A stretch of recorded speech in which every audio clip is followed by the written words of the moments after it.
آج کی تفسیر 24ویں پارے کی تلاوت پر رہے گی کہ اللہ تبارک و تعالی نے ارشاد فرمایا فمن اظلم ممن کذب علی اللہ وکذب بالصدق اذ جاءہ، اس سے بڑھ کر ظالم کون ہے جو اللہ پر جھوٹ باندھے اور سچی بات کو جھٹلائے۔ ایسے لوگوں کا ٹھکانہ جہنم ہے اور حق کی تصدیق کرنے والوں کا انعام اللہ کے پاس ہے۔ اپنے بندوں کے لیے اللہ کی مدد کافی ہے۔ الیس اللہ بکاف عبدہ۔ آگے اللہ تبارک و تعالیٰ نے قرآن میں بتلایا کہ قرآن سبھی انسانوں کی ہدایت کے لیے نازل فرمایا ہے۔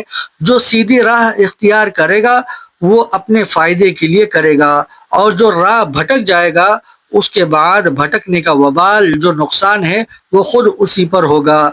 نبی پر اس کی کوئی ذمہ داری نہیں ہے۔ کیا لوگ نہیں جانتے کہ رزق کی تنگی اور رزق کے اندر جو کشادگی ہوتی ہے سب اللہ کی طرف سے ہے۔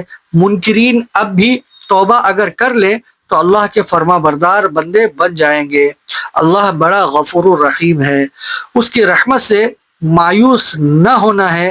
اس کے بعد اللہ تبارک و تعالیٰ نے سورہ مومنون جیسے ہی شروع کی تو اس کے اندر بتلایا قرآن مقدس خدائے عزیز و علیم کی طرف سے نازل کردہ کتاب ہے۔ اللہ گناہ بخشنے والے، توبہ کرنے والے اور سخت سزا دینے والے ہیں۔ قدرت والے بھی ہیں اور اس کے سوا کوئی خدا نہیں ہے، کوئی اللہ نہیں ہے، اس کے پاس سب کو جانا ہے۔ لا الہ الا ہوا الیہ المصیر۔ کچھ آیتیں ایسی ہیں جس میں اللہ تبارک و تعالیٰ نے کفار جھگڑا کرتے ہیں، مسلمانوں کو ان کی وقتی شان و شوکت کی فریب میں نہیں آنا چاہیے کہ وہ جو بھی جھگڑا وغیرہ کر رہے ہیں، یہ جو بھی باتیں کر رہے ہیں، کیونکہ کفار بالآخر ہماری پکڑ میں ہی آئیں گے اور جہنم میں ان کی سزا آگ ہے، آگ۔ اے مسلمانوں، تم اللہ کو پکارو اور شرک سے بچے رہو، خواہ تمہارا یہ عمل کافروں کو کتنا ہی برا کیوں نہ لگے۔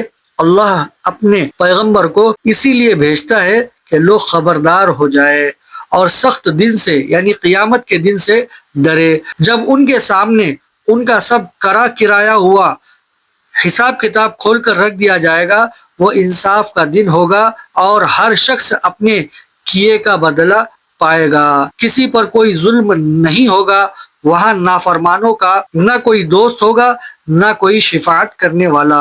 اللہ کا فیصلہ آخر فیصلہ ہوگا۔ اللہ تبارک و تعالیٰ ارشاد فرماتے ہیں ہم اپنے پیغمبروں کی بھی اور ان پر ایمان لانے والوں کی بھی اس دنیا میں مدد فرماتے ہیں اور قیامت کے دن بھی مدد فرمائیں گے۔ ایک آیت ہے جس کا ترجمہ یہ ہے اسی لیے بہتر یہی ہے کہ اے لوگو اللہ کی پناہ مانگو، یاد رکھو اندھا اور دیکھنے والا برابر نہیں ہو سکتے، اسی طرح ایماندار اور بدکار برابر نہیں ہو سکتے، مگر لوگ کم ہی سمجھتے ہیں۔ اس کے بعد سورہ حامیم سجدہ شروع ہوتی ہے۔ اللہ تبارک و تعالیٰ کا ارشاد ہے کہ سمجھداروں کے لیے قرآن شریف اچھے اعمال کی وجہ سے خوشخبری اور بے اعمال کی سزا کا خوف دلانے والی کتاب ہے۔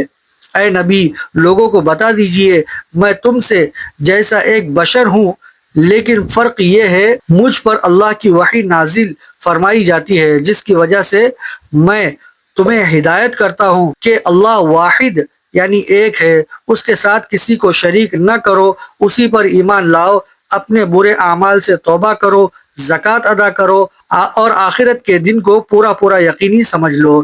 جہاں کل قیامت کے دن حساب کتاب تمہارے تمام اعضاء تمہارے اچھے برے اعمال کی گواہی دیں گے، وہاں کل قیامت کے اللہ تبارک و تعالیٰ کے علاوہ کوئی پوچھ گچھ کرنے والا نہیں ہوگا۔ اے مسلمانوں، اگر شیطان تمہیں برائی پر اکسائے یعنی ابھارے، مبتلا کرے تو اللہ کی پناہ مانگ لیا کرو، وہ سب کچھ سنتا ہے اور سب کچھ ہی جانتا ہے۔ عبادت کے لائق صرف اس کی ذات ہے۔ اللہ تعالی ہم سب کو کہنے سننے سے زیادہ عمل کرنے کی توفیق عطا فرمائے۔ السلام علیکم ورحمۃ اللہ وبرکاتہ۔